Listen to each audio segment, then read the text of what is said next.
Okay, it's 1:30. Good afternoon, and welcome to Think Imperial. My name is Laki Buluwala. I am a professor in the Faculty of Medicine, an academic professor. I'm also the academic lead for doctoral degrees, and I am a deputy director of our prize-winning graduate school at Imperial College. So this afternoon, we want to tell you why we want you to think Imperial when you consider your next steps in your postgraduate education. Just to remind you, this is an MS Teams live event, which means that your camera and microphone will not be available for you to use.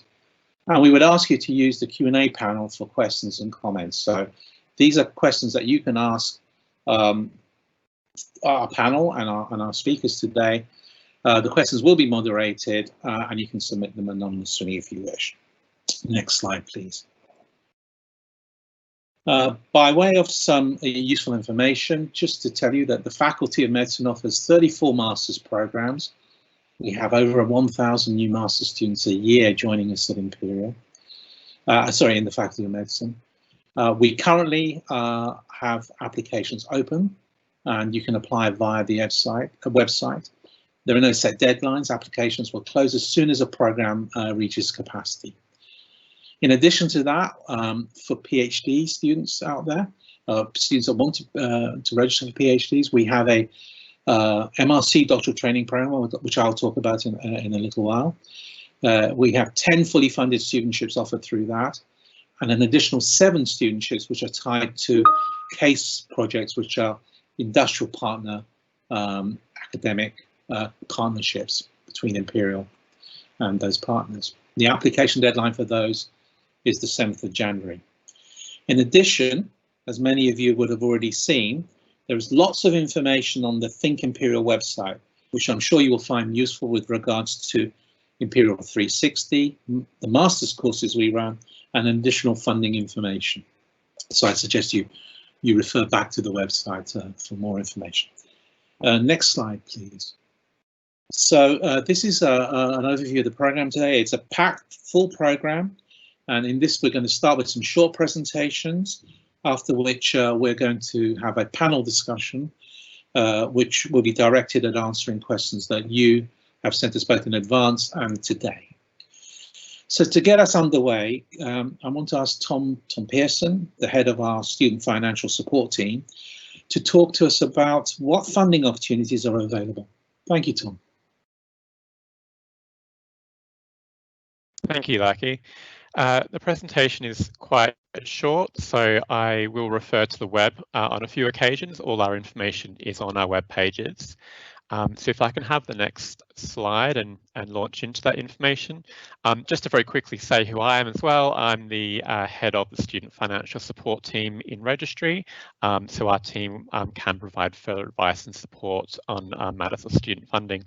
Before I talk about the funding that is available to you as a potential postgraduate student with us, I'll talk through some of the costs associated. So apart from your tuition fees, there are, of course, the costs of living in London. So if you're not familiar with London, it is important to have a look at our web pages.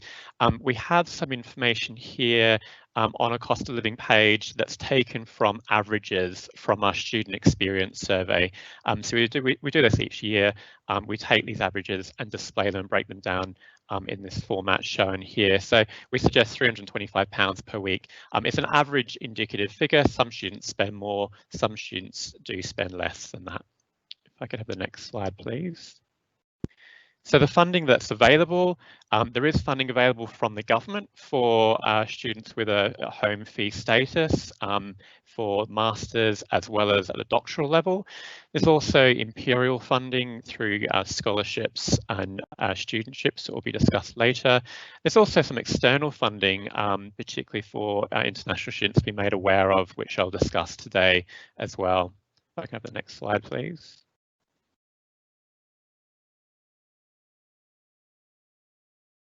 So firstly, to talk about those government loans, if you are a home student starting next year, if you're a doctoral student, you can apply for a loan if you need to, up to 26,445.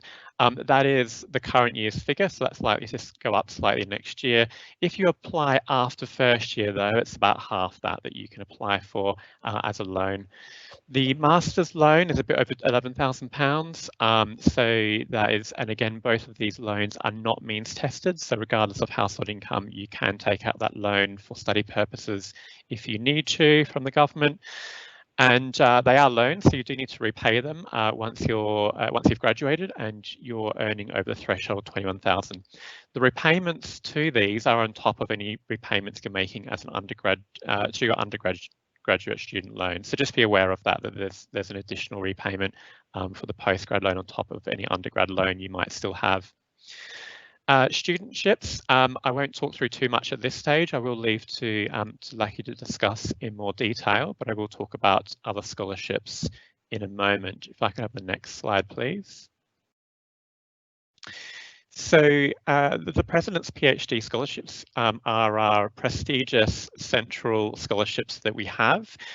We award up to 50 research students with these scholarships right across the college. So we are looking at students from other disciplines as well to receive these scholarships. Successful candidates will receive full funding for tuition fees, as well as a stipend for 3.5 years.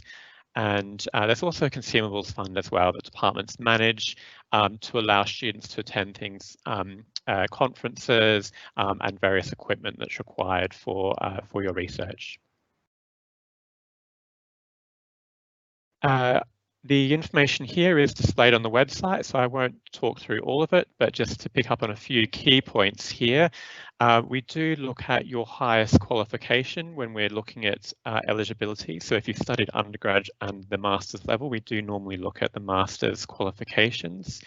And if you are an international student, we do encourage you to have a look at the degree equivalencies and grade equivalencies.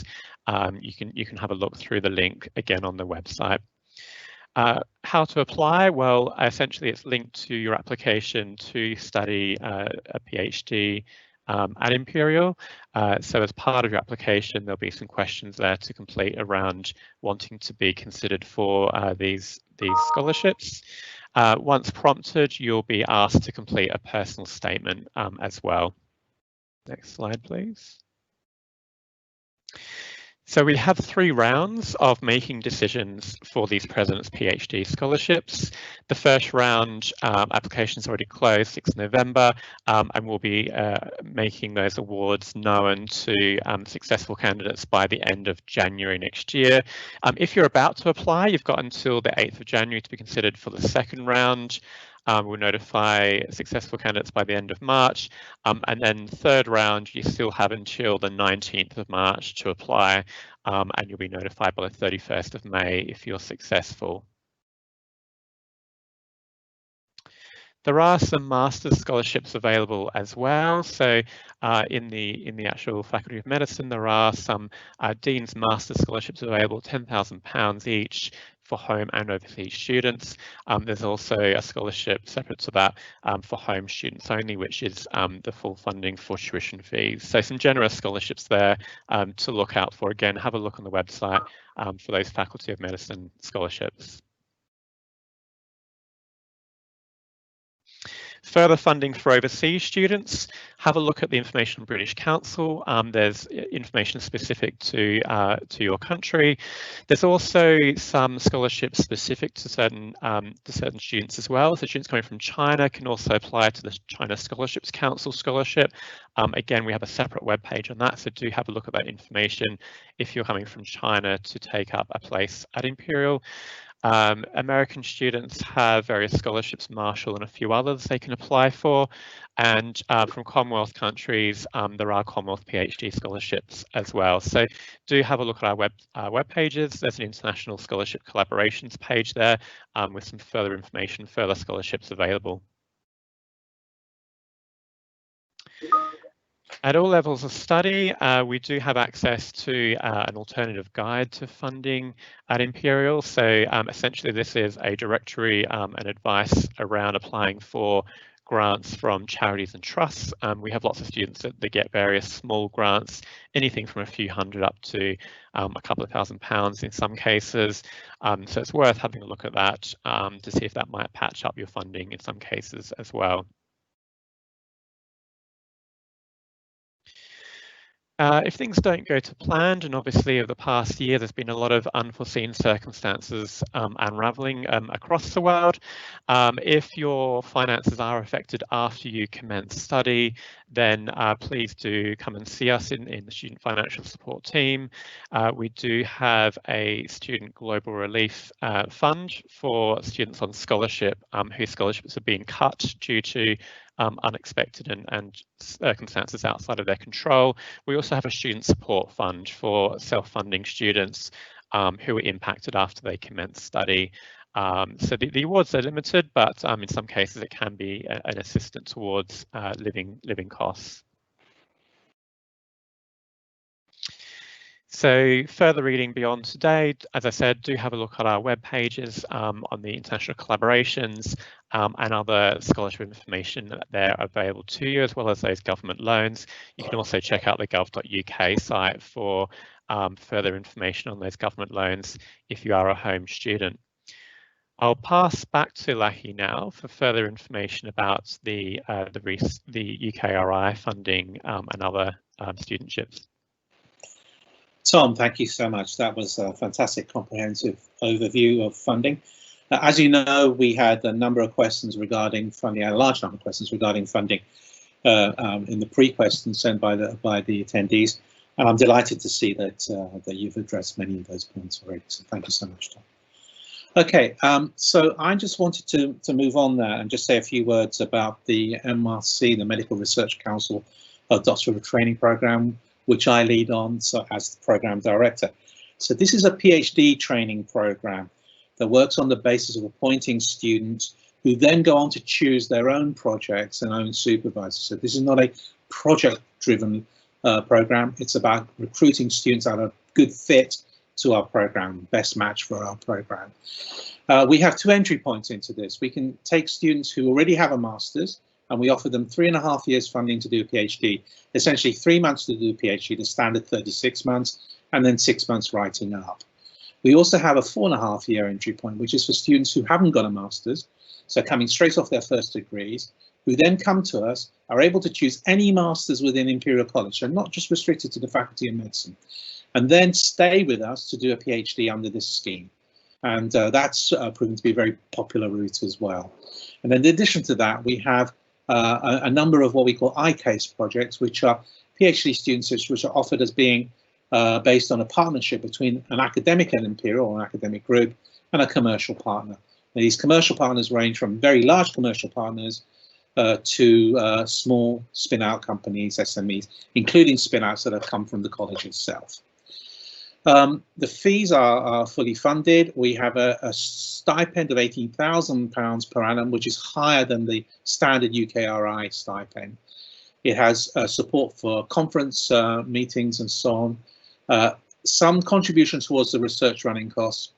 But one of the strongest points about this scheme is that we also have a large pot of supplementary funding available for our students. And what this supplement funding is there to do is allow the students, once they're in place, to apply for funding to support high-end training, internships, and they use these internships to then go on and make career decisions. And we've had students do a whole variety of internships, from internships based around their academic research within the PhD projects, right the way through to internships with media companies, including the BBC, and helping to contribute towards programs and program development and so on. So a large amount of internship activity going on.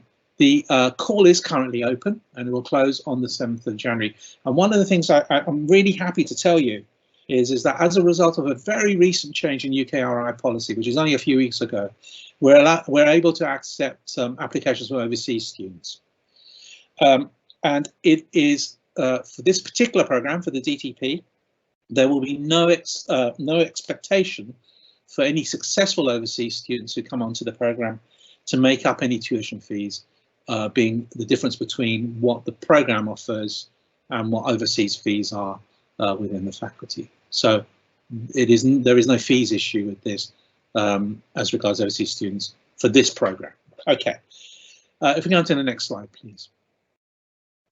Okay, I just wanted to touch back on this idea of the supplement, just to tell you a very nice story. So our supplement does fund all of these activities for our students, the training, the ability to do internships, and even outreach. A lot of outreach activity these students do. One thing that we added just at the beginning of the lockdown, in fact, anticipating lockdown, was we also added to the supplement the ability of our students on the program to apply for COVID supplement money, which allowed them to consider helping towards the fight against COVID. So some of our students took this funding as an opportunity to take an interruption and leave, and then for a period of time to engage in things like helping set up COVID testing. One of them actually rejoined the ambulance service as a dispatch driver. So that went on. And what we also got was a number of our students who, because of the experience that they had in their own research, were asking, could they be seconded for a short period of time to contribute towards COVID research going on within the college. And a number of our students took us up on this offer, went into helping develop the vaccine that is being developed at Imperial, but also to key research areas within the college. And this has resulted in a number of publications for these students as well. But more importantly, really important government level reports, including the famous now Report 9, which was the report that took the UK into the first lockdown. So a number of the people who are authors on this are from this DTP program and were seconded onto this as a result of this. So this program helps support our students, develop our students, and give them the opportunities that they need to make them the future scientific leaders and entrepreneurs of the UK. So it's a really nice program, and I would encourage you all to look at it. Okay, if I could now move on and ask Anya Maria Jones, one of our talented or most talented education transformation fellows, to talk about two things. Anya's going to talk about the Adaptive Postgrad or ATP program that she has developed, but she's also going to talk to you about attributes and aspirations, which is another really innovative student career development tool that we've developed, well, Anya and her colleagues have developed at, in the Faculty of Medicine at Imperial. Anya, if I can hand over to you. Great, thank you very much, Lucky. Thank you for that warm welcome. Okay, so hi everyone. So as Lucky mentioned, I'm Anya and I work as part of the PG education team in the Faculty of Medicine. So today I'm going to talk you through some additional support that is offered to you in the form of 2 online courses that you can take alongside your postgraduate study at Imperial. So firstly, I'm going to talk about Adapt to Postgrad. So Adapt to Postgrad, or ATP, is an online, non-credit bearing short course designed to support transition to master's study in the Faculty of Medicine. So ATP provides key information for your study, directs you to support and resources across the Faculty of Medicine and the wider college, and also prepares you for what to expect of master's level learning. So to find out more information about the Adapt to Postgrad course, you can check out our webpage. You can simply Google Adapt to Postgrad and it's the first link that comes up. And you can also follow us on Twitter. You can search our Twitter handle at Adapt to Postgrad. So can we go to the next slide, please? Okay, so this year has been our pilot launch for the ATP course and it's been extremely successful. We've had over 700 students take part in the ATP course so far. So as part of our Module 1 survey, 84% of students said that they found the course to be useful to them. And we've also had some wonderful written feedback, and you can see some of that feedback on the screen in front of you. So I'll just read one of those quotes out to you. It's the one towards the bottom of the slide. So ATP is a super interesting course which has tweaked my mindset before coming to study my PGT for the better. I feel like I am ready and know what is available to me and offered by Imperial. Okay, so can we move again to the next slide, please? So I'm now going to talk to you about the Attributes and Aspirations short course, or AA for short. So AA is also an online elective course offered to all PG Medicine students, and I'm just going to highlight a few key features of the AA course to give you a flavour of how it can help you during your postgraduate study. So AA was designed really for 2 key purposes. So firstly, to help you develop key skills to support you both during your programme of study and in your professional life beyond your masters, and also to help you decide on and plan for your future after you graduate. So whether that professional future is in industry, in the world of work, or whether you choose to undertake a PhD. So AA is very much based on students' input and feedback and has been designed by colleagues with real expertise in this area. So just to give a bit more detail, AA is fully online and completely flexible. You get to study the modules you want to when you want to. So the AA team has really recognised that PGT students are incredibly busy, so it's been designed to allow students to pick and choose the topics that they think will be most helpful to them in the areas that they want to develop. And if I move on to the next slide, I'll be able to show you some of the content. So I'd like you to look at the 2 central boxes on the screen. So on the left-hand side, you'll see a list of topics related to careers and career planning. And on the right-hand side, you'll see a list of modules related to skills development. So if you have a read through some of those, you'll see why I mentioned that the content is really relevant to you. It's designed to be highly engaging for you as you work through the course. It has very practical and authentic learning, and there are lots of real work scenarios integrated into the AA course. So I know that was a bit of a whistle-stop description of both of those courses, but I very much hope you now have an idea of what's available to you, and that this acts as an indicator of the type of additional support that's available to you as a PG student within the Faculty of Medicine at Imperial. So that's enough from me, and I believe I am now going to hand over to Mike. Great, Anya, thank you, that was terrific. To finish this part of the webinar, we're now going to hear from Mike Straw, who is the Director of Imperial's unique Student Shapers program. Thank you, Mike. Thank you, Larky. Welcome everybody, and if we can move on to the next slide. So our education at Imperial, including at PGT and PGR levels, is very much about engaging students as part of our wider community, both within programmes and with additional opportunities for students to become involved in education, including opportunities to take representative roles through the union and the graduate school.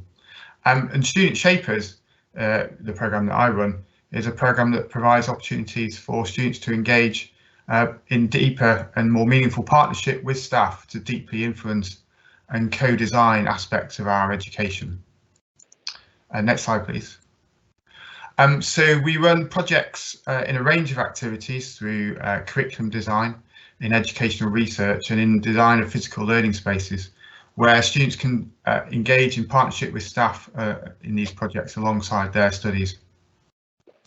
In particular, postgraduate research students, you may see opportunities or find opportunities beyond working as a graduate teaching assistant to translate your research into our taught curricula.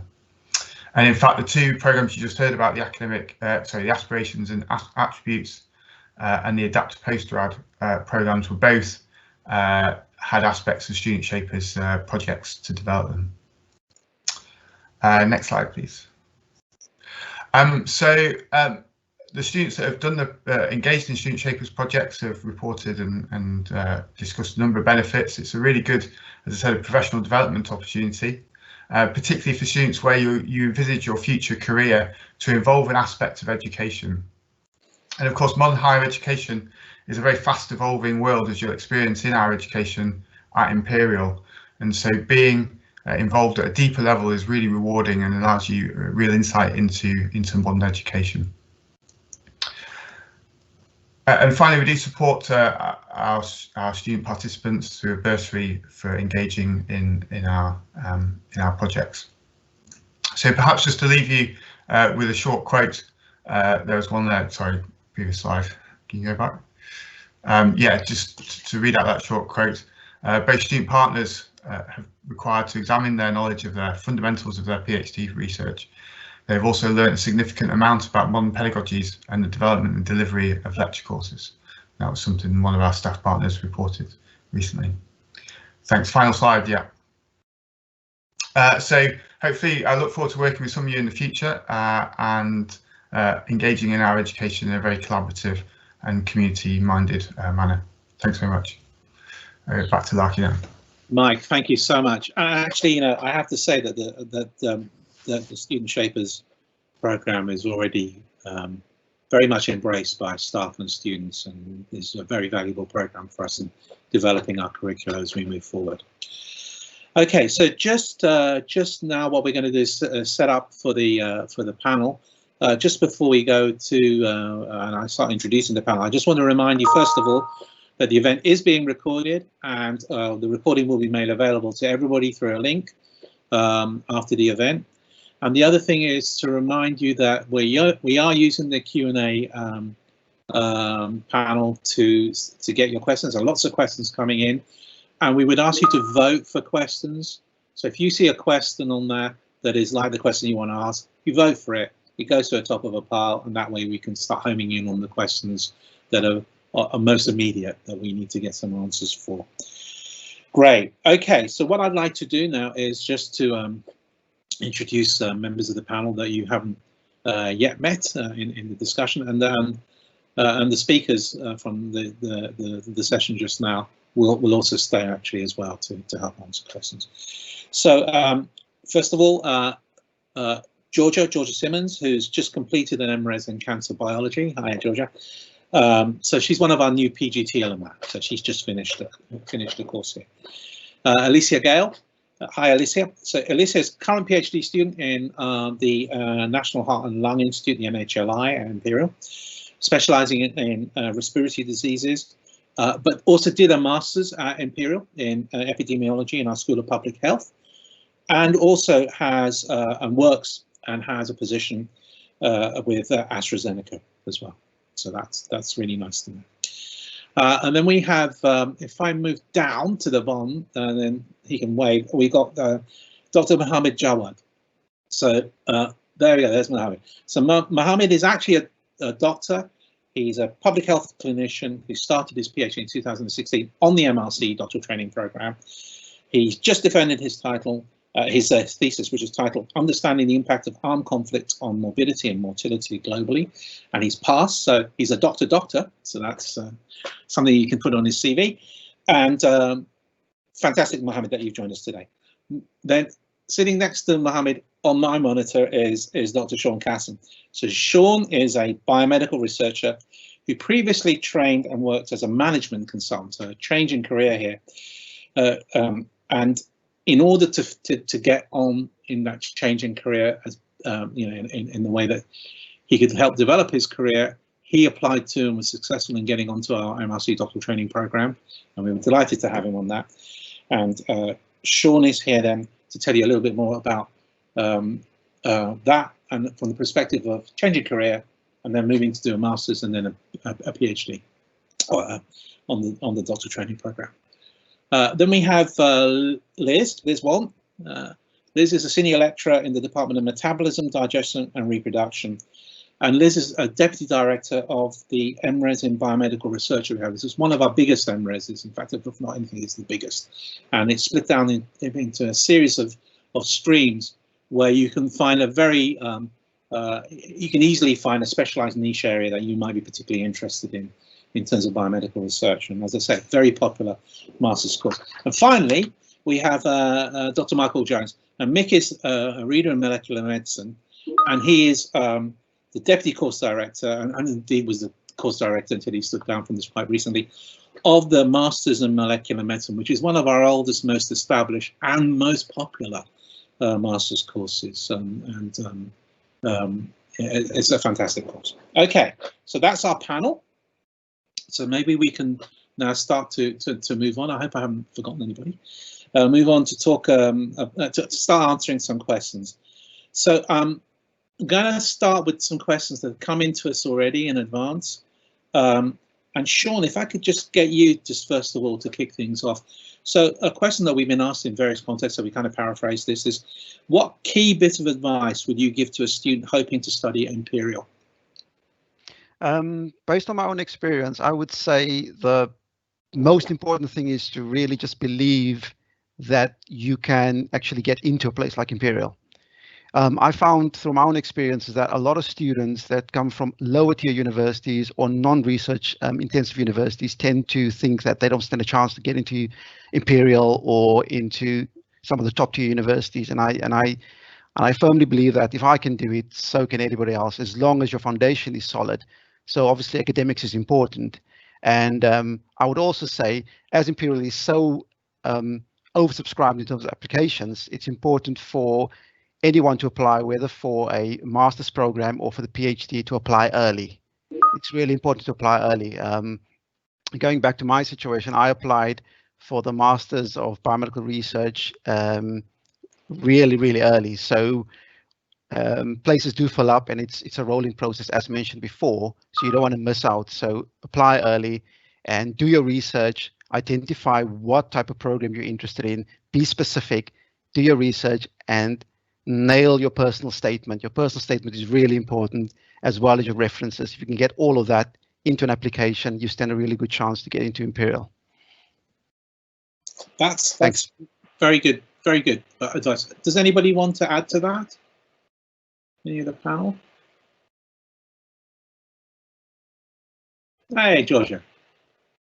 Yeah, I was just going to agree with that and say that a number of students I met this year on the MRes Cancer Biology course have said that they have applied in the previous year, but because they were too late, they weren't able to join the course. So it is really, really important to apply as early as possible. And I agree in your personal statement, it's an opportunity to really let yourself shine. So yeah, I agree with that. Okay, we can come back to this, I'm sure, as the discussion goes on. But George, I'm going to stick with you and ask you a question that was fielded, and actually, again, I think I picked it up a bit in the chat as well, which is about having a gap or gap years between your first degree and your master's, or your master's and your PhD. Perhaps you could tell us a little bit about your background and then your opinion on this. Yeah, so I actually took a year between my undergraduate and master's degree to work in an administrative role, so it wasn't in a laboratory position. And likewise, I've met people on my course that spent 5 to 10 years either practicing medicine or working in clinical trial research, or working as a research assistant. And then on the opposite end, some people came directly from their undergraduate degree. So I don't think it matters too much from an application standpoint if you do take time between your undergraduate and master's degree. I'm not sure if anyone else has anything to offer from an application point of view. I know that, Mick, on your course, you definitely get students who have taken a break and then come back. Yes, we've had quite an interesting students. We've had students who were 38 and they came from a financial sector and they were given a year out of their financial job to do something, and they applied for the MSc in molecular medicine and we took them on, and one of them was so enthusiastic about what he did that he basically resigned from his job and he went to Seattle where he finished a PhD, and he's now come back to the UK and is a university lecturer. So I don't think taking a gap matters at all. Yeah, I think it's more when you are applying, you put forward a strong statement. Yeah, and you're really interested in what you want to do. I just pick you up on the fact that I think 38 is actually being a baby still, actually, compared to so you're still well in the game there. But point taken. Anybody else want to just throw in that? Liz, you presumably get students as well like this, yeah? Yeah, I was going to say we've had people with quite varied backgrounds as well. We've had people that have had military careers beforehand and then perhaps decided to study through the Open University and then come to us. Yeah. And we've had other students that maybe had a background in music. We had a very good student the other year who changed from music to science. So yes, I don't think a gap year matters. I think what's key is to show that you're motivated in your personal statement, as we've mentioned, and your CV. These are some of the things we look at. Great. And I think from the PhD point of view as well, we see a lot of students who have taken a break and then come back to do a PhD. That's not that unusual, and it's really nice to see. Actually, really good to see. All right. Mohammed, now we had quite a number of questions coming in around clinicians. This wasn't really intended to be an event for clinicians, but we will follow those questions up. One of the questions that came up many times, and actually I'm hoping you can help us with this, is how would a master's or a PhD benefit your career progression as a doctor? Thanks, Lucky. I think that's a really important question. There's a number of ways that it could really help. First and foremost, if you're looking to carry on as a clinician in the NHS, then when applying for either foundation year jobs or registrar jobs, there's a very objective points-based application process where you get additional points for having higher degrees, particularly a PhD, and additional points for having a first authored publication for primary research in a peer-reviewed journal, which is quite hard to get unless you're doing full-time research. So you're more likely to then get your next jobs and progress through your clinical career. if you're considering a clinical academic career, teaching or doing research in a university while continuing to practice, then a PhD is almost a must in order to kind of expand those networks and learn those skills. And you know, doing a higher degree is often seen as a really nice career break for many clinicians, particularly in between applications, to either to make you more competitive or just to have a break from your work. I should also say that there's a financial boost as well in the new junior doctor contract, where you get paid an extra £4,000 a year plus just because you have a higher degree. So it's a bit of a financial incentive that pays dividends, even if you're taking a small pay cut to kind of do your degree in the first place. Great, that's very helpful. The other thing, of course, is that the opportunity to do research, clinical research, I think is a big driver, isn't it? It's not always, not all our clinicians are looking upon this as a career development step. There is a genuine interest amongst them, like with yourself, actually. There I am. Yeah, absolutely. Yeah. Driven by your research, and I think that's a really important point to stress. Does anybody else want to add to that before we move on? Yeah, a bit of a neat question. Nick. Slightly at the other end, we find that probably every year about 10 to 15% of our master students who do molecular medicine get the sort of enthusiasm to do medicine, and actually then, having done an undergraduate degree and a master's degree, go on to study medicine. And in actual fact, I'm really pleased that I found out a couple of weeks ago that one of our students who did that she's now a consultant surgeon. So having spent sort of 5 years before she started taking up medicine. So, you know, doing the master's and the PhD can lead you to go on to become a successful doctor, if you see what I mean. Yeah, no, that's right. Okay, so if I could now come to Alicia. Alicia, you've obviously been with us for quite a while now. First, master's degree, and now your PhD. So the question is actually, what is the most valuable experience you've gained from being at Imperial? But maybe I could just broaden that to get a feeling from you about what you feel about pastoral care and how we look after our students. Yeah, no, that's a great question. I would say that my experience at Imperial has been an incredibly favourable one, so much that I've gone away and then come back again. Yeah. You voted with your feet. Exactly, couldn't quite escape it. But from a pastoral care point of view, there are numerous mediums of getting support as a student and as an alumni. So as a student, there's both in-person support groups available, whether those are anonymous or named, groups for similar interests where you perhaps don't want to speak to someone who's going to be talking to you about personal issues, but perhaps where you might have shared interests with perhaps other students. There's a mentoring program of which I participate as a mentor for students, in which students are paired with alumni to discuss their career goals, education goals, just to have a sounding board from a sort of different voice. As a PhD student, there's also a number of mechanisms for support.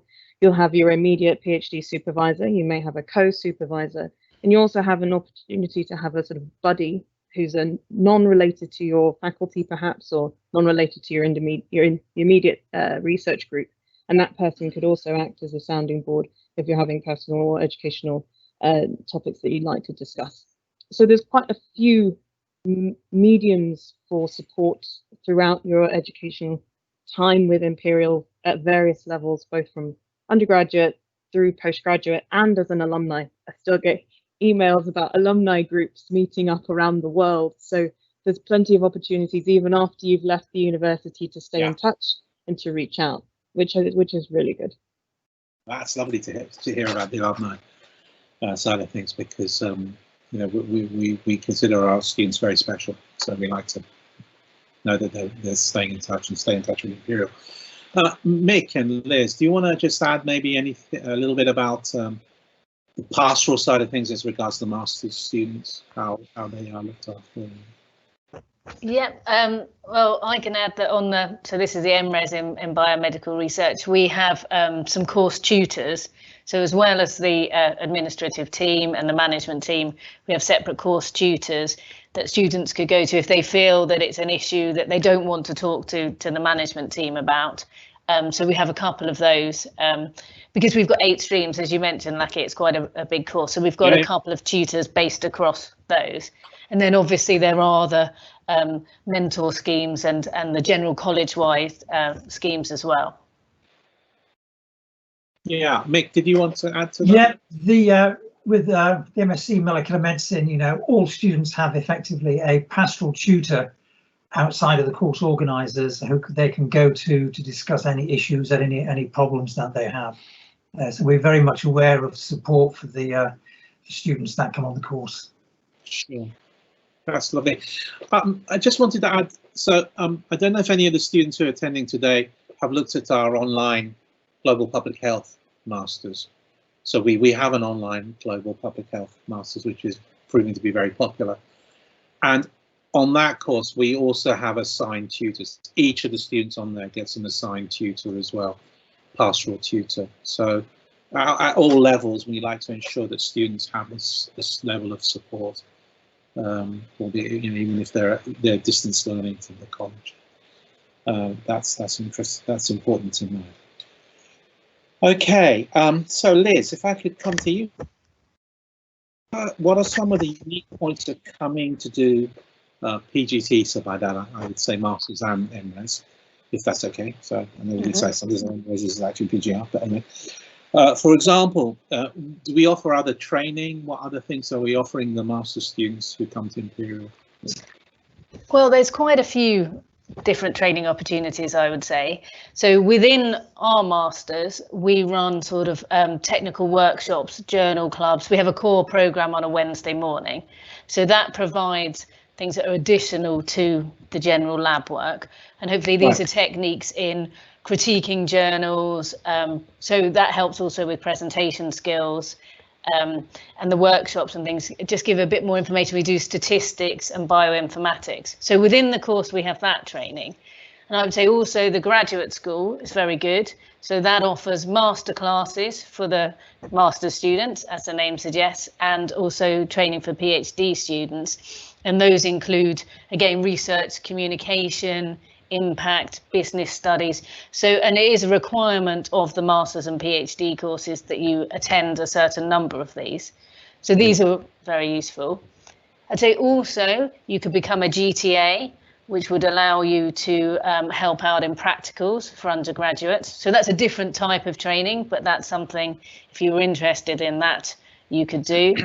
And then within the course, whether you're doing a PhD or a master's, you'd have an opportunity to be involved in departmental seminars. So again, training in science communication and presentations. And obviously, particularly with PhD, but even with masters, you may have the opportunity to go to conferences. Obviously, it's been a bit more difficult this year, but in a general year, present at conferences, either a poster or a talk.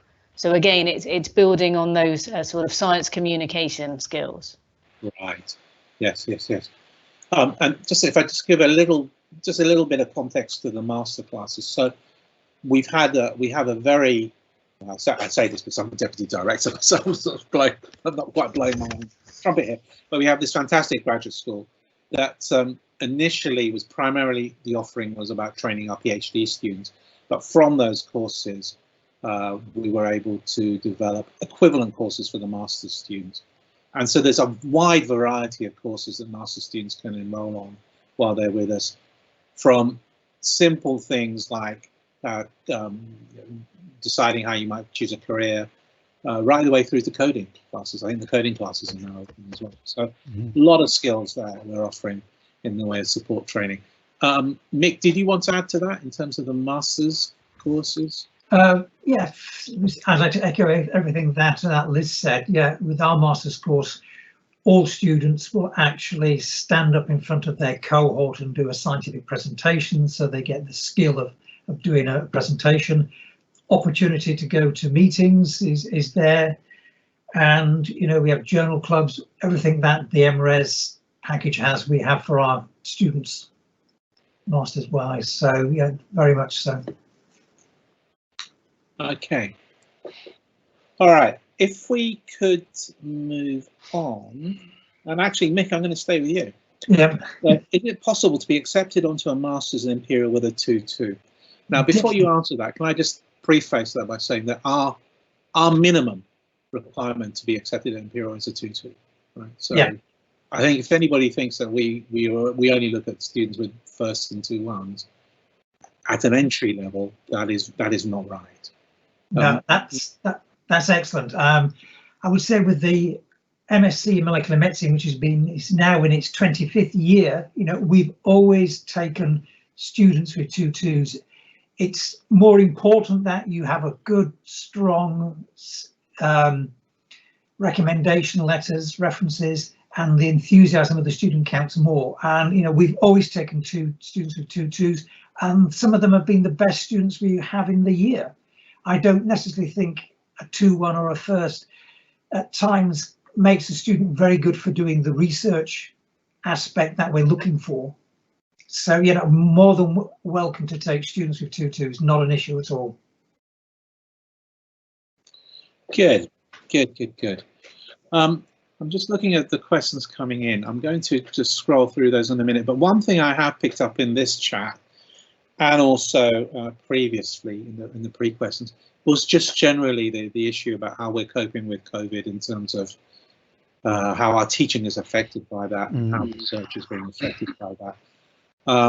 So first of all, maybe I could just jump to Alicia, because Alicia, you're in a PhD at the moment, so maybe you could tell us about how COVID is affecting in a way that you're what are you able to do in the lab, what you're not able to do, how are we accommodating your research?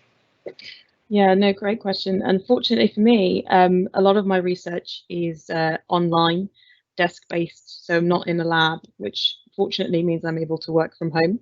And the college has been able to supply remote logins to all of the computers that we work from. So I'm able to remotely log into my college computer and continue research as per usual. We also have the opportunity to work in person or face-to-face in our college location after going through some health and safety checks, and there's a sort of check-in and check-out system so that no more than a certain amount of people are on site at any one time. So it's a very controlled and structured access. In addition, the college has a sort of proactive testing scheme for people who are going to be on campus more often than not, and that's voluntary. So if I were to go in more often, I could elect to take part in that proactive testing. But as I said, fortunately, I'm able to work from home effectively. Right. From my perspective of my own students, what is generally the case is that the laboratories are working to about a 20% occupancy at any one time, but access to the laboratories has been extended in such a way that all our students will continue to have access to laboratories to continue their research, should that be the nature of their research. So the college as a whole is making sure that we have that access. And in addition to that, you're right, we have the testing, which gives a degree of confidence to everybody on campus. More specifically about the teaching, maybe I can come to Liz and to Nick on this, because maybe you could just tell us what's happening in the way of actual face-to-face teaching. Yeah, so for our MRes, because the majority of the time is in the labs, so really 4.5 days a week is designated to research projects. So the core sessions I mentioned on Wednesday mornings that are journal clubs, etc., we have been running online, and these have been running successfully online. Some of the smaller streams, if all their students are present in London, they have done a couple of sessions, and we have run a couple of face-to-face sessions at Hammersmith with a reduced number of students, just as a question and answer session. But all the sessions that need to be available to all students, we're running online at the moment. And I say we've adapted some of the formats to this, so we have a lot more pre-session material, and we try and make the actual live session more interactive, so Q&A or data analysis or a debate. So we've adapted slightly how we do the teaching. And from the project side, we've got 80 students on the MRes this year, and we were able to offer and accommodate all students that wanted a lab-based project. We're able to get one, but quite a few students have opted for remote projects, and our data analysis stream, our data science stream, has become a lot more popular this year. Mick, what about from... Yeah, the most master's courses from October to December, beginning of January, tend to be sort of lecture based and some small practical classes. And unfortunately, for molecular medicine, we've not been able to do any face-to-face teaching. It's been mainly online. And one of the reasons is that the seminar rooms that we normally use for our students take about 30 students, which is fine. But with the social distancing, they now take 6 students. So it's been impossible for all the master's courses at Imperial to actually run them, because there's just been not the space with the social distancing. So I think a lot of masters will have done online teaching, and the hope is that with the relaxation, hopefully after Christmas, that students will come and they will be able to get into the labs to do their 6 months research projects. So that is the plan that we're working on, but unfortunately it's been online teaching so far. So Georgia, you are a student that was doing your masters at the time this whole tragedy kicked off. So maybe you could tell us how it all went for you in terms of the transition from what we used to do to what we now do. Yeah, so the MRes Cancer Biology course is divided into 2 projects, and I was very fortunate to finish my first project just as we went into lockdown. So there wasn't any, I didn't have to stop doing wet lab work straight away, which I was very fortunate to do. But my entire project 2 was dry lab. And it was actually a really rewarding experience, because we ended up doing a bioinformatics data project, which I wouldn't have normally have done. It would have been a wet lab project, because there are 2 different streams in cancer biology. You can either do the cancer biology stream or the informatics course. So for me, I had the opportunity to do both a wet lab project and a bioinformatics project, which both myself and every other student on our course actually really enjoyed doing a data project, just because it was really, really different. And for anyone who is interested in cancer biology, MRes, quite a lot of the research we do does have a bioinformatic component. So it does have ChIP-seq analysis or RNA-seq analysis, and so on and so forth. So it is a really valuable experience to be able to do both. It was challenging. It definitely was challenging having to learn remotely how to do this kind of analysis with the supervisors that I was assigned. But you know, you just make the most of it, and the work you put in, it comes out at the end with a great project and a great result. So I ended up having quite an enjoyable year.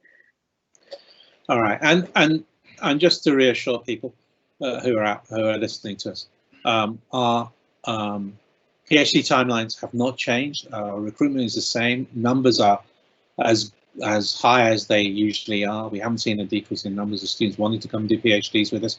PhD offers are at the rates that we would usually have. The college as a whole is operating to a system where the timelines in a PhD have been changed in such a way that those timelines are not as rigid as they were before, simply to allow for things like lockdown. Submission time and deadlines have also been extended. And finally, we're one of the few institutions in the UK that offers a costed extension scheme for our PhD students. So we will allow our students, these are PhD students, who need to get an extension, which means not just an extension to the timeline for submission of their PhD, but an extension in terms of stipend.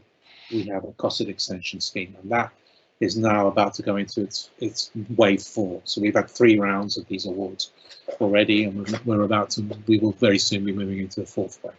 So we've been able to do that for our students as well. Just looking at the questions coming in, a question that's occurred a lot, I'd say it's been voted for many times, is simply a question about how many schemes can I apply for. This is at a PhD level. How many schemes can I apply for, and you know, and the inference being is that would there be a penalty if you apply for more than one scheme? The answer is you can apply for as many schemes as you want in terms of PhDs. And I would advise you, if you see an opportunity for PhD and you like the look of it, then obviously apply. With the MRC DTP scheme, we simply ask on the application, are you applying for the President's Scholarship? Not because it's an either-or choice, but because for those students that get an offer of a President's Scholarship and also an MRC scholarship, and these are independently judged, there is the opportunity to tie that funding together so that President's Scholars get the advantages of the high-end training packages that we offer through the MRC DTP. So that's the only reason that question's asked. With the master's courses, how many courses can students apply for? Is there a limit on that? I think you normally apply for one, and then you have a backup as a secondary one. That's the second one. Because I had the biomedical the MRes in biomedical research as my main one, and the MRes in cancer biology as my second choice. Okay. So if you fail to get into the first one, you get into the second one. But now they've got the application fee situation as well, so it's worth checking out whether that would put a limit on how many applications an individual can put in. Sure. You have to pay a fee now for that as well. Sure. All right. Now moving on. While I pay attention to the chat, maybe we could come back to some questions that I can field individually. Georgia, if you could just maybe give us an idea of what the daily schedule for an MRes student is like. So what's your kind of week, and how's it spread out? Do you have a lot of say in what you do, or is it? So firstly, it depends on your supervisor, the laboratory that you're working with. I know that it was quite varied amongst the students on our course. And secondly, it's important to mention that I think across Imperial, the buildings are open between 7 and 7. And as a master's student, you don't have swipe card access after those times. And I mention that because MRes projects can take over your life a little bit. And I was often working late into the evenings and on the weekends just because I was working in tissue culture and that's what was required. But typically a day would be 9-5. You have to see it as like a working day. You're working full time. Mm-hmm. And personally, I like to respect the laboratory that I'm working with, and if everyone's in for certain hours, then you have to also match that as well. And then for lunch breaks, there's a common room in Hammersmith for postgrad students, and you can take an hour break if you want, but you'd often see like a fellow student in there for 10 minutes and suddenly their timer's going off and they'd like run away to do some work. So it's quite flexible. Yeah, that's how I would say it is quite flexible. You are very largely independent once you're into it, so you can sort of make your own schedule.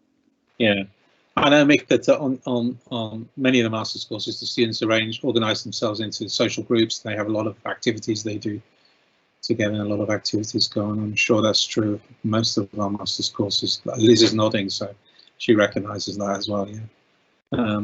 That's also great to know. Alicia, maybe just a question here, which actually, I think quite a few students are keen to know is how do students work with researchers in the lab? So really, it's about how you engage with the research group that you're working with. Are we set up so that works well? Absolutely, yeah. So in addition to the research group that I'm part of, there's a wider network of PIs and their respective research groups that all collaborate together. So I can give you some specific examples. Within the research group that I'm with, that I work within, we have a journal club and a weekly meeting where we sort of discuss what pieces of work we're all working on. We share some common sort of methodologies, and we have various libraries of approaches that we all share and collaborate on closely. And then we are part of a wider group on campus that have weekly seminars, and again can draw on each other's experiences to discuss methodology. As a PhD student, you'll also have that regular interaction with both your primary or secondary supervisor, so you're always connected to the group directly through that route if you haven't already set up those weekly meetings where appropriate. And because your schedule, as was previously mentioned, is your own, you can dictate how frequently those occur or how few and far between those interactions are, depending on the type of research that you're doing.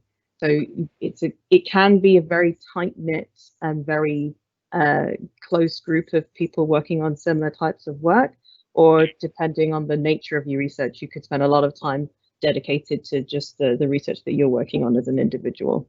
Sure. And actually, it's just worth mentioning, actually, also our students engage in lots of activities outside the lab.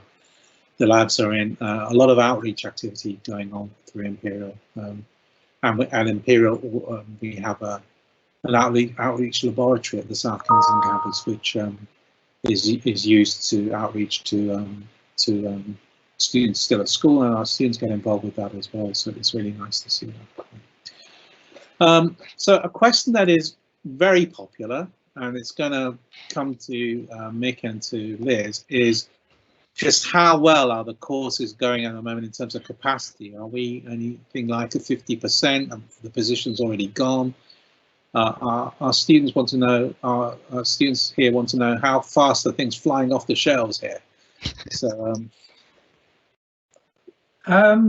as far as molecular medicine, I'm not sure, because it's only really now we'll be starting to look at applications for students starting in October 2021. Yep. But for the students that started in this October, we were very surprised because of the COVID situation. We thought we might get a reduced number. We normally on molecular medicine take about 28 to 30 students, and this October we started with 40. So we were up by 10 students. So I think, the COVID hasn't really affected students' applications at the moment, and, they'll be hopefully as good as ever. Sure. And Liz, what's your perception of how? Well, I would say I agree with Mick in terms of this year's applications. We tend to aim for about 75 students across the 8 streams. We've got 80 this year, so it's one of our biggest.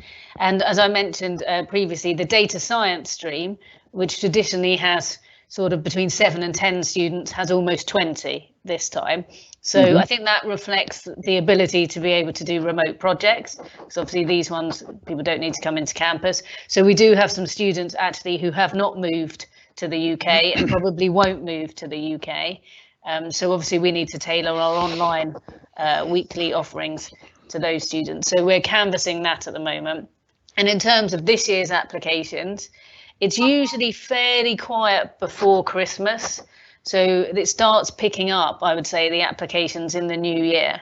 So the busiest time for us is probably January to April for applications. So the advice would be to students, if they're prospective students, is to really think about your application now and think about getting your application in, because once we get the large amount, obviously the places will start filling up. And some of the, I am stream lead for the general stream, which is the biomedical and research stream, which is bigger, but some of the smaller streams do have more limited capacity, and so they will fill up even more quickly than the big stream. Sure.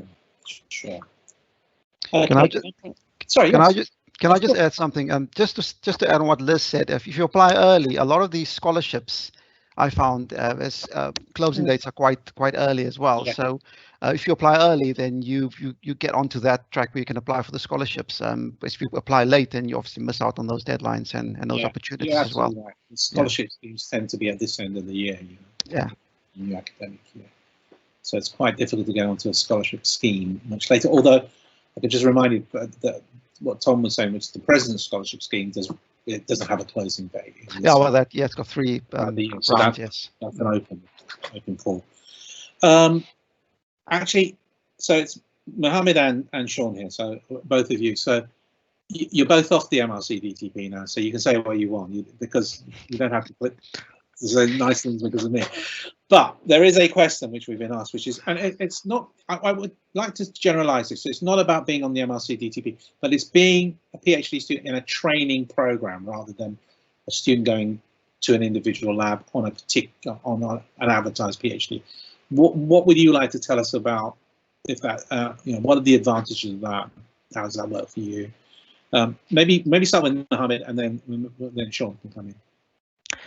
Yeah, thanks, Lucky. I thought it was really, really useful to have an application process where you weren't necessarily tied to a supervisor or a research group early on. And once you were awarded a place on the scheme, you are able to then explore with the help of the team where you might best fit at Imperial to conduct that. And that's really important because having a supportive supervisory team is so important for a PhD to ensure that your project progresses, that you're given opportunities and networks, and that you're encouraged to train. I thought it was really organized as well from start to finish, both from an academic perspective. I also felt that, financially, I tried very hard, Lucky, to spend all that money that you gave, 5,000 a year. I really couldn't blow it all. So there was very generous kind of research support as well. Okay. And also from a personal perspective, I had a baby while I was doing my PhD, and I was given 2 weeks of paternity leave, and that was all paid for by a continuing stipend as well. So that was all very seamless and had no problems at all. So I was really, really happy with how it all went. Yeah.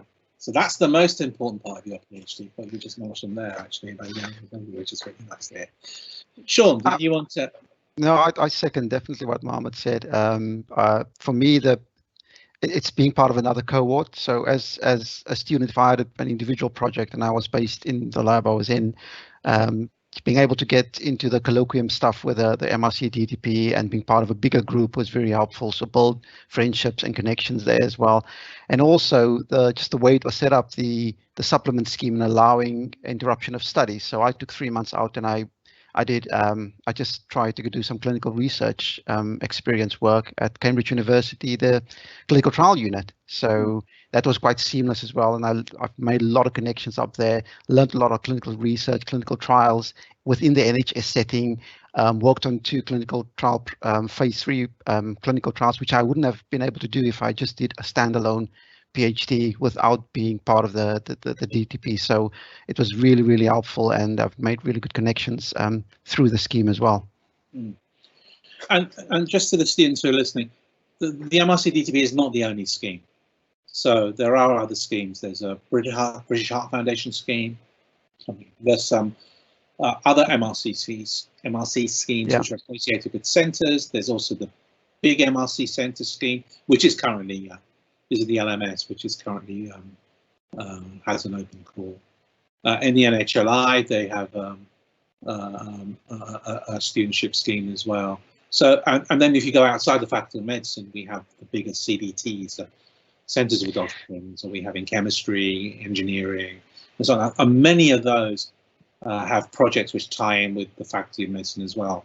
I'm thinking, for example, the CDT in AI for Health, Artificial Intelligence for Health, which has got a lot of activity with the Faculty of Medicine. So many opportunities to do research in one of these CDTs, which I believe are really good at looking after the students and helping them to develop their careers appropriately.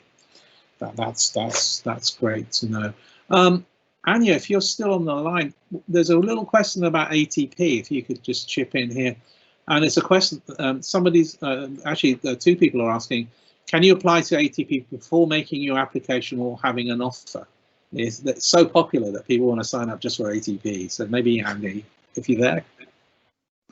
Yeah, so yeah, advertising process. So we do it in a multi-pronged manner, but essentially we go via administrators. So program administrators. Okay, you're not very clear, I'm afraid. Sorry, can you hear me now? That's better. Let's go with, yeah. Yeah, so with ATP marketing and community ATP course to prospective students, we go via program administrators. So actually, the line is very bad.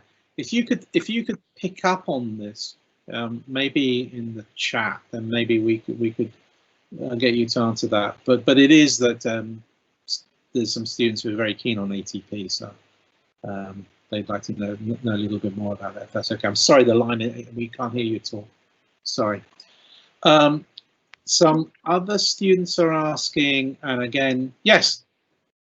I was just going to say, because I was actually a student shaper on ATP, so I can I can answer a bit for Anya. She was trying to say that ATP goes via the program administrators, and it opens on a particular date. This year it was the 1st of September when it launched, and the link for the course is sent to students via program admins. So once you have got an offer and either paid your deposit or have a waived deposit, depending on your situation, then you are sent a link by the program team. So you have to have received an offer before you can do ATP. Thank you so much. Alicia, there's a question that's come up that maybe you could lead with. That there are a number of students who have asked this question, which is, can you go into scientific research in a lab with only a master's degree? So basically, after your master's degree, can you go into research? So if I understand the question correctly, is this person, I think what the student's saying is not to go in to do a PhD, but go straight into research, yeah. Into industry. Yeah, industry or otherwise, I guess. But industry would be your, yes. Absolutely. I'm an example of such a thing. So I took a 2-year break between my master's and PhD, in which I started working in industry. And actually the work experience was what fueled the desire to do the PhD in the first place. Right. So I actually highly recommend, if people are thinking about taking a period of time to come out of academia and work in industry or work in research, to do it. Absolutely, it will most likely, if anything, confirm your desire to continue study, and it doesn't disadvantage you in the slightest. If anything, you bring more experience and different perspectives to further study.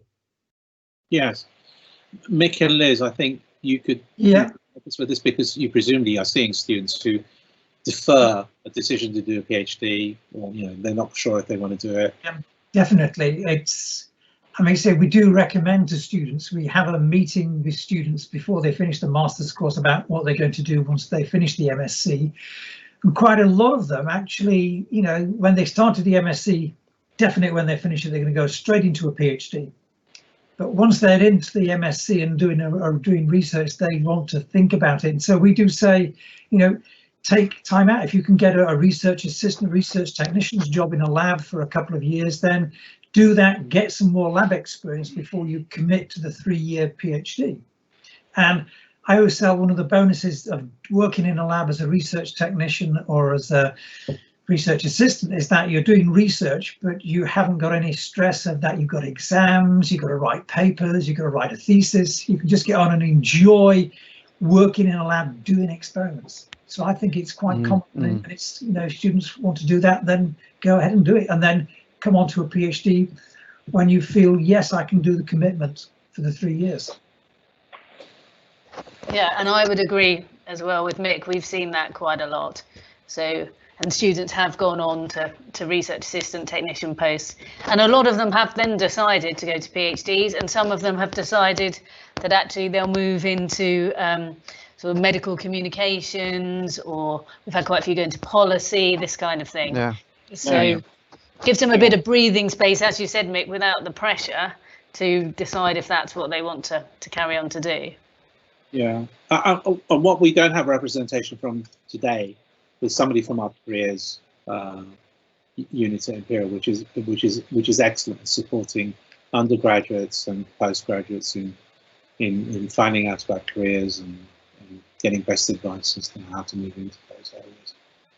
That's really important, that we're not just about getting students to do masters and then to move on to do PhDs. Yeah, and I would say on that we have a session on finding a PhD, which we've run early in the year, and we have talks from the Careers Centre as well. As you say, they're excellent. So they come in to offer alternatives to PhDs and just to get the students thinking about possible career routes.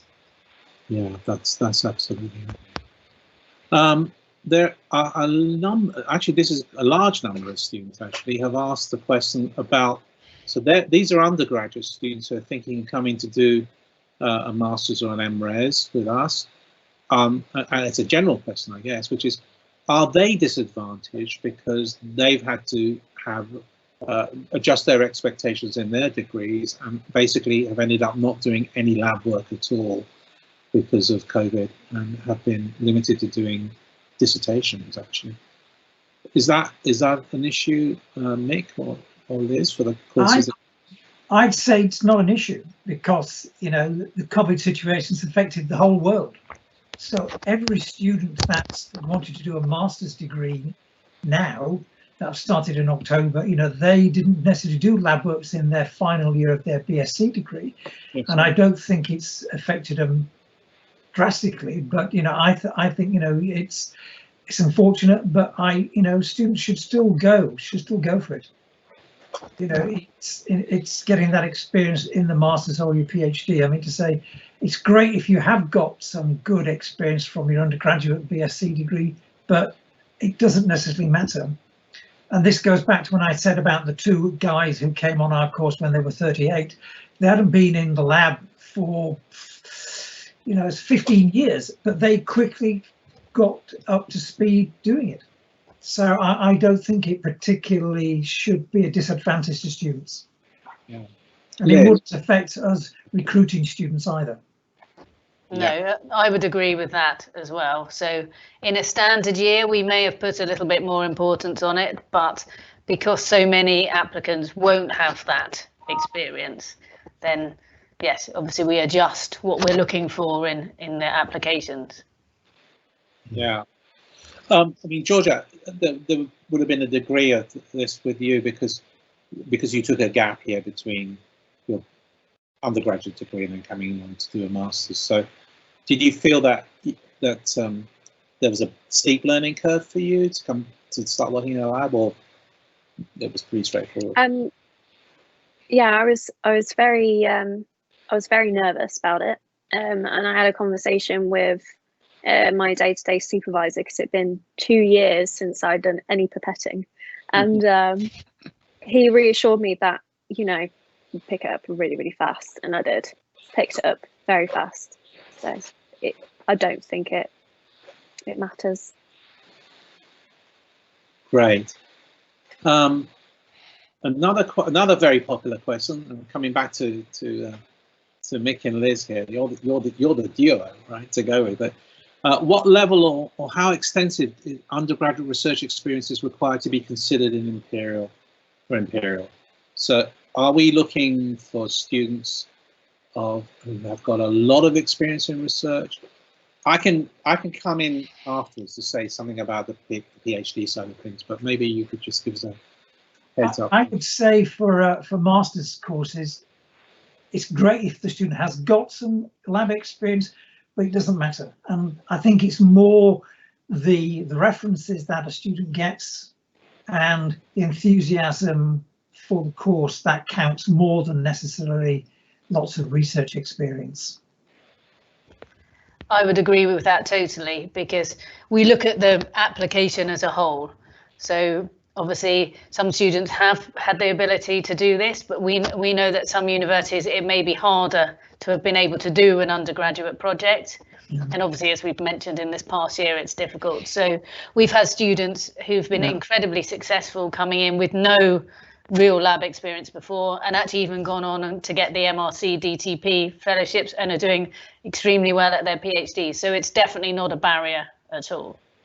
Yeah, I think as well from the point of view of PhD, doing a PhD, you know, you will always cite in your application what experience you've got, but it's increasingly the case that we're getting to look at PhD applicants who are from completely outside the field. Mathematicians who want to become bioinformaticians, for example, very common now. So they will have a very poor background in any sort of biology, for example. Engineers who are interested in doing PhDs to do with the development of in bioengineering, for example. Again, very similar situation. So I think what we're looking for in applications is evidence that you are enthused by what you want to do and you have a sound undergraduate and master's degree to help support that enthusiasm. I mean, and that's got to come over in the person, I think. Sean, did you want to comment on that? No, I totally agree with what Mick, Liz, and yourself are saying. It's and I think all admissions and anybody involved in recruitment, we're all under the same situation now. So we're definitely not going to look for the particular things that we necessarily would have looked for in previous years. So we are looking at, you know, working in the reality we are now. And I do think next year will be most probably a better year with the vaccines coming online and stuff. So I think we may get back to not normal, but a new normal, which will maybe resemble a bit more of the previous year than this year, I think. Yeah. I hope everything gets sorted out very soon. This is what we all want.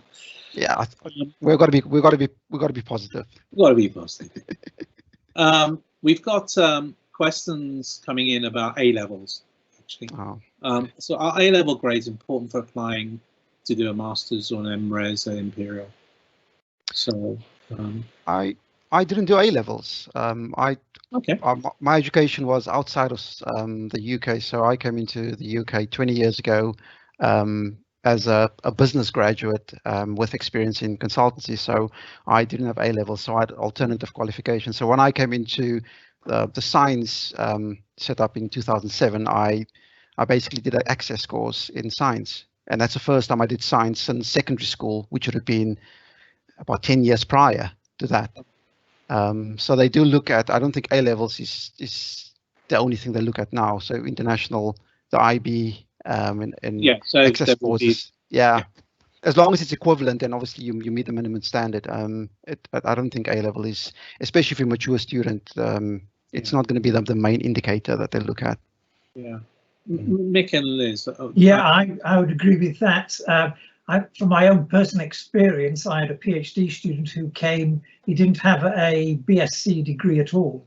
He'd just done A levels and then did a master's and then came and did a PhD with me. And he's now a lecturer at one of the London universities. So, you know, it just doesn't detract not having the usual A levels, BSc, MSc or whatever.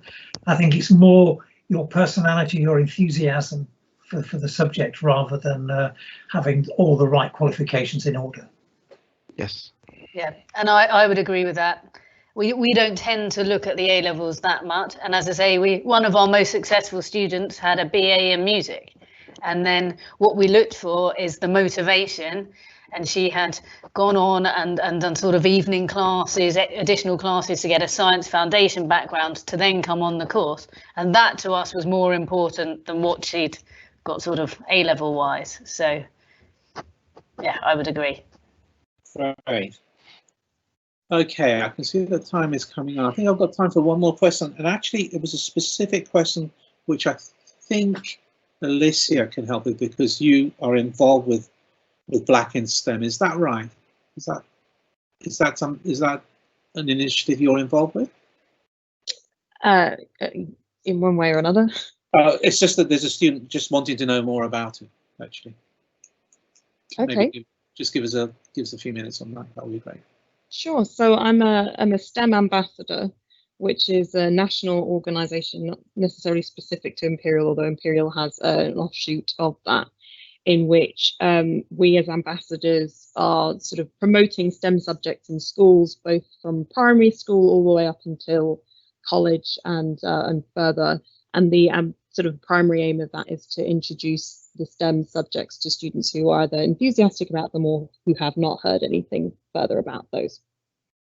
With regards to how sort of ethnicity and racial diversity is represented throughout Imperial and as part of any Imperial initiatives, I know that the college has a number of events that they run throughout the year to discuss these topics. I recently attended a panel discussion about how Imperial addresses ethnic diversity through its sort of both student population as well as staff population. And there are a number of groups outside of the sort of usual curricula and student organizations that address these particular issues. Imperial as a whole has quite a great track record with regards to promoting female as well as ethnic diversity within its student population and staff population. So I know there's quite a lot of activity with regards to highlighting this. And one example I can perhaps recall for the group is a recent hackathon that I attended, in which we updated Wikipedia pages for female scientists, because there's a real imbalance if you go on Wikipedia for male scientists versus female scientists. So we were adding pages for scientists who didn't previously have them. And that sort of activity goes on throughout the year, and people can get involved and create Wikipedia pages or speak in schools. So there's quite a lot of activity. So I wouldn't want to give it a label per se, but if you are a student or a staff member at Imperial, there are opportunities to raise certain profiles, have open discussions. If there are issues, there are processes and medium by which these things can be reported and escalated. But the college is working very hard to ensure that every voice is heard and that every scientist gets recognised for their merit. Alicia, thank you for that. So that's an example, I think, in part anyway, of the outreach activities that our students can get involved with, right? Because the hackathon presumably was at White City on the Hackspace, using the Hackspace there. Yeah? Is that right? That was an Imperial event within the college network. But based at White City, but running at White City, where we have the Hackspace. So this was virtual because this happened during our lovely lockdown. All right. But we have these public engagement spaces that we're able to interact with the community outside the college, and we really encourage our students, masters as well as PhD students, to get involved with that. Well, what I'm going to do now is just to bring things to an end. First of all, I just wanted to thank all the speakers today and the panel members for being so generous with their knowledge and advice. It's been really, really good, actually. Thank you so much. Please remember that if you had any particular or specific course-specific questions today, and I'm addressing the audience now, then email using the email address which is in the Think Imperial website, and then our PG team will get back to you with who to contact and so on. We'll also try and put together an FAQ derived to all the questions that that have been coming in. So we'll start to pull those together, and hopefully we will be able to answer as many of those as we can in FAQ. And I'm sorry we had so many questions here today that it was difficult to go through them, or impossible to go through them one by one. Finally, can I just thank Meg Carter, Natalie Pearl, and Nasheen Tariq, who were based in our Faculty Education Office and Faculty of Medicine, who worked so hard to deliver today's webinar. And most of all, I really wanted to thank all of you for visiting us today. You represent in all about 170 different institutions. So this is very much not just a UK, but a global event. And we're really, really indebted to you for sparing time today to join us. And we would be very appreciative if you could, on leaving us, provide us with feedback using the link in the chat, so that we understand what your perceptions and feelings were about today's event. We will update you with links as regards getting access to the recording from today, And as I say, feel free to email us and we'll be able to respond to that. So that really calls today's event to an end. And I really want to thank everybody once again. I thought it was a very enjoyable and informative event. Thank you so much.